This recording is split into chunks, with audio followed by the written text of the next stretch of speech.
Hey everyone, this is Dion with Racers360. Here we're going to go through Carolina Motorsports Park on our official Racers360 track guide. We go corner by corner, talk about everything we need to know to execute on a fast and safe lap around here. So we're on the front straightaway here, going into turn one. So the first thing to notice is, of course, we're going to have our starter stand here, which is kind of our first corner station to take notice on here.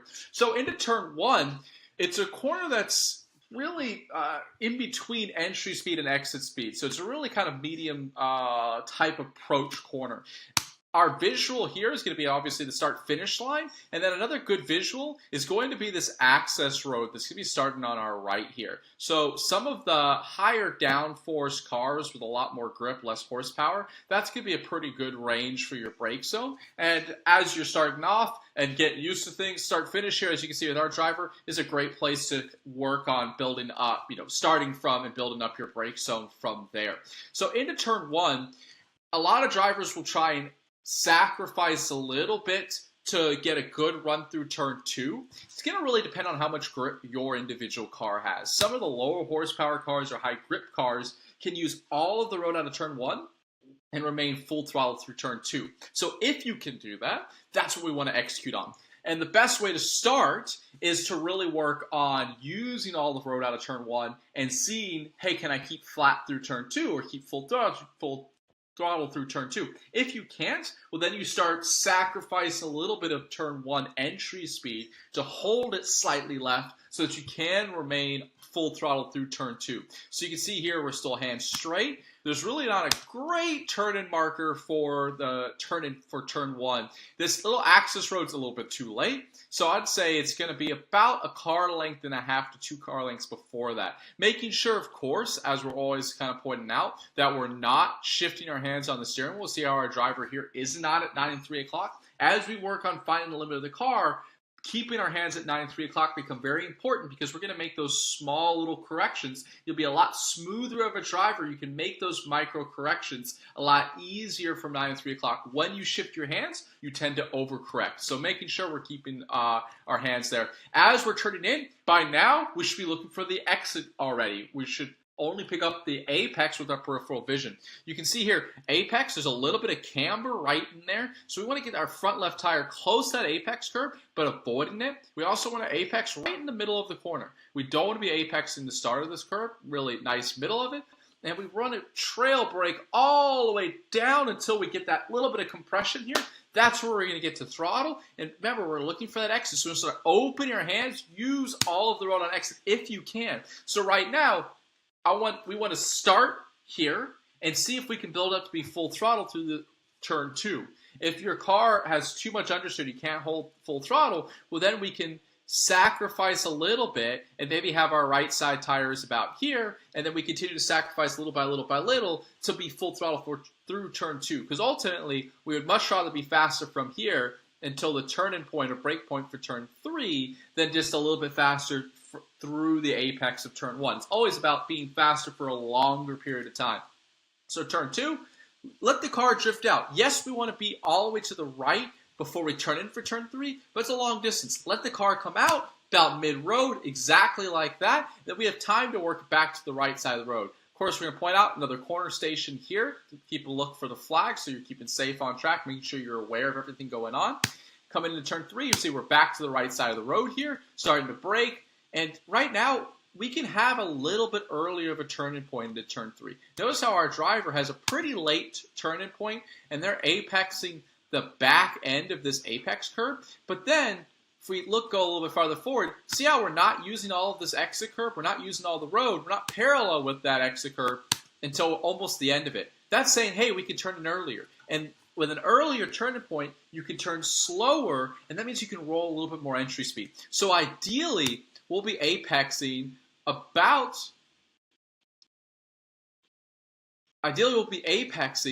just past the start of this curve from about here to here in that little area there. And right now, as our driver is actually continuing to turn, then instead we'll be opening our hands. If you look really closely, there's a good little bit of rubber being laid down right in between those green lines. That's where we want our right front tire out over there, get out to that exit curve, we want to be using, or at least parallel with the exit curve by now, use all that road so we can maximize the entry speed and exit out of 3 as we run down to turn 4 here. So again, eyes are up. Another complex of corners here. So inside of turn 4, we have our next flagger station. This will be one inside of 4, and then one inside of the 6-7 area that we'll highlight here. So turn 4 is going to be a light, long brake. Ideally here, we're going to flow in entry speed. So we want to be looking our eyes through the corner as far through turn 4 as we can. We want to be looking past the apex by now. Right now, don't always rely on turning markers like this white post. That's something that can move. So there's not really a great turning marker here. We're going to be using depth perception. We want to apex the start of this apex curve, just like our driver's doing here, and not sacrifice at all into 5. Use all of the road. Flow as much speed as you can, because turn 5, 6 is kind of this understeery, kind of small momentum corner. So if you have to get back to throttle, you're not going to use the weight transfer correctly. So we want to use all of the road out of here, flow as much speed as we can, come in an apex 5, only getting back to some aggressive throttle here, so we can use all of the track before we get into turn 6. And then really, while we have it paused right here, let me just highlight this flag station here. There we go. So the most important part of this section is kind of having a decent amount of minimum speed through the 5-6 area. But really what we care about is using all the road to the left before we turn in for turn 7. So we maximize our run through and out of 7, so we get a good run down that back straightaway as we go down to turn 8 here. So notice our driver's turning into turn 6 here, roughly at the end of that curb on our left. Pretty solid position. Little bit of banking there, but right now, see how they really come in almost apex turn 6, but then they're not using all the road out to the left over here for turn 7. This is the most important part. We want to use this road to open up the radius through turn 7. So out of 5, worry a little bit less about apexing turn 6. You can keep it a little bit further left here, be all the way left as we turn in for turn 7, apexing just before mid-curb as we get a little bit of camber, and this is where we want to feed in back to full throttle, and then again, make sure you're using all of the road on exit out over here. It could be a little bit bumpy, but get out there, use the road, get those hands straight. You can see our driver's slow steering input. That's scrubbing speed. So let the car be free. That's going to allow you to bring more speed through 7, get that run as we go down to turn 8. So turn 8, we're going to be dropping pretty downhill into the brake zone here. You can see we want our eyes up, coming in here, braking.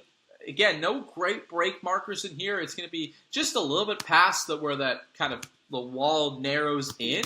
We want to flow good entry speed, a little bit of a downshift. You can see the next flag stand for us is going to be inside of turn 8 here, right there. So make sure we identify that. And again, we want to get a good run out of 8, 9 as we go all the way down to turn 10. So turning in, again, let's not always use markers like this, but you can see the turning point is coming roughly, in this area here. We're going to be using a lot of our depth perception, to find our turning point. And ideally, we want to be apexing this just around just past the start of the bigger part of the curve. I think our driver apex is slightly too early here, and you can see they have a little bit of understeer on exit. So I'd like to see you come in, start to downshift, releasing the brakes right about here, getting back to throttle, apexing right about now, get the throttle, open those hands, get out to the exit. In fact, again, another great visual, if you look carefully here, you can see rubber being laid down out over here. Get that left side tire out of there. Get your hands open as soon as possible. Use all of that track.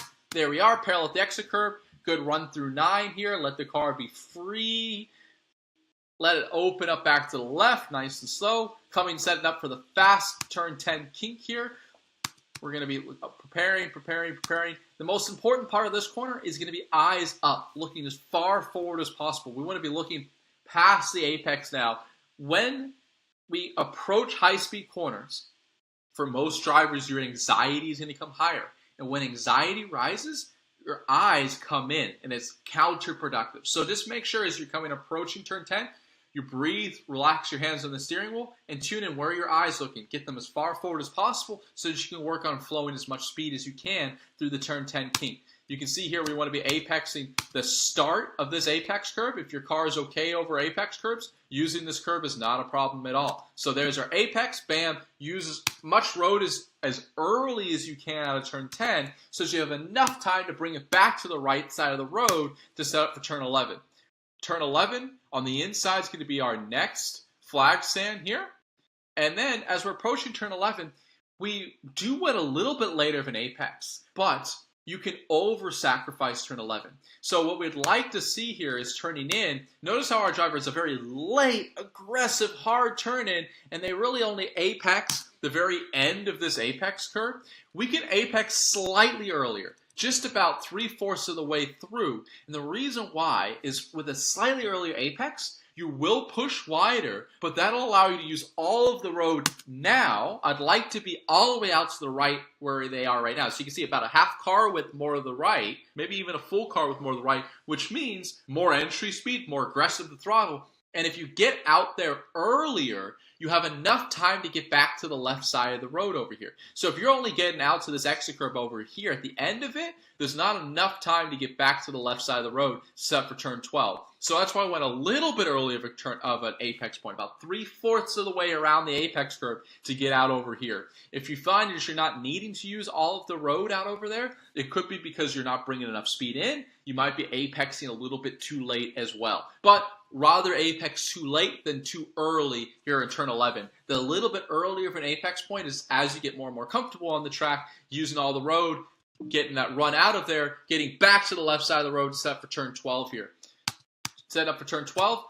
Notice here our driver has a little bit too early of an apex point, and that's going to create a lot of understeer on corner exits. So you can see they're apexing the start of this curve here, and let's take a look at this full speed. I know the sun's pretty bad, but as they get out to the exit curve, just about over here, see how much steering input they still have? That's due to a slightly early apex. So what we would like to see them execute on is just about a half car length later of a turn-in point, a little bit later of an apex point. More apexing the start of this curve here, holding it, and that's what that's going to do is that little bit later of a turning point, you'll have a car angle. We're going to exaggerate this a little bit, but you'll be looking a little bit more down the road, so you can start unwinding the steering wheel a little bit earlier, where our driver's looking more straight here, when they've induced more understeer. So apexing slightly later, hold it, go, go, go, go, go, go, go. Use all the road on exit. Through the long sweeper 13, it's just about keeping it as smooth as possible. I think we can hold it left a little bit longer out over there, open up the radius, but we just really want to do anything to remain flat through there if you can. Set it for 14 here. Final corner, most important thing here is a good exit onto the front straightaway. It's the final corner. You're on a hot lap. You're going for it. You've got a really good time. It's easy to brake too late and blow the corner here. So just remember, the most important thing is a good exit. So once again, the final flag stand here on the inside of the corner. We're approaching. No great brake markers here. We have the posts, but those can disappear throughout a race weekend. But if they're there, use them. So we're coming in here. We're going to see a pretty late turn-in point. Our driver, once again, has turned in too early. Notice how they're going to apex pretty much the start of that apex curve. And then that means they're not going to be able to really get to throttle. And see how much steering input they still have at the exit curve here. They brought in a little bit too much entry speed, and they turned too early. So what we want to execute on here is about another car length or so later turn in, so that you can see it's a little bit of camber. We want to come in, roll the car in, and I would rather see you apexing a little bit closer to this farthest out point. And then once again, if you apex slightly later, you're going to have a car angle that's going to be looking more in this direction as we apex. But you can see because our driver turned in too early, and at the apex point right now, see how their car angle is looking more in this direction, which means they're not going to be able to start getting back to significant throttle right here. They're not going to be able to start unwinding the steering wheel. So that early turning point really hurts you in the final corner. We want to apex the middle to the back end of this curve. So then as we get to here, we're getting back to full throttle and we're unwinding the steering wheel, not continuing to turn. So if you feel like you're getting out to the exit curve with a lot of steering input in the car, a lot of understeer, you probably have an early turning point. You also could have a little bit too much apex speed or too early to throttle. We really want to make sure we're not picking up that initial throttle application until we can start unwinding the steering wheel so we can get that run, get back to full throttle earlier, get the run onto the front straightaway for a quick lap around Carolina Motorsports Park. So that's been our Racers 360 guide. Thanks for joining us. And if you're looking to work with the very best coaches in the world and get personalized coaching for you in any car, at any track, any weekend throughout the year, we hope you'll visit Racers360.com, where you can be working with Memo Gidley, Mike Skeen, Jade Buford, myself, Dion Von Moltke, and many other IndyCar drivers, IMSA WeatherTech drivers, and getting personalized coaching feedback based off of your video or data for only $99. We hope you'll visit Racers360.com. You'll go there, you'll create an account, you can upload your onboard video just like this. We'll walk through your driving turn by turn, give you actionable coaching to find time. Many of our customers, in fact, the vast majority of them, are saving 1 or 2 seconds a lap after just one video. So again, we hope you'll join us at Racers360.com. We look forward to seeing you at the track soon. Enjoy your race weekend, and we'll see you next time.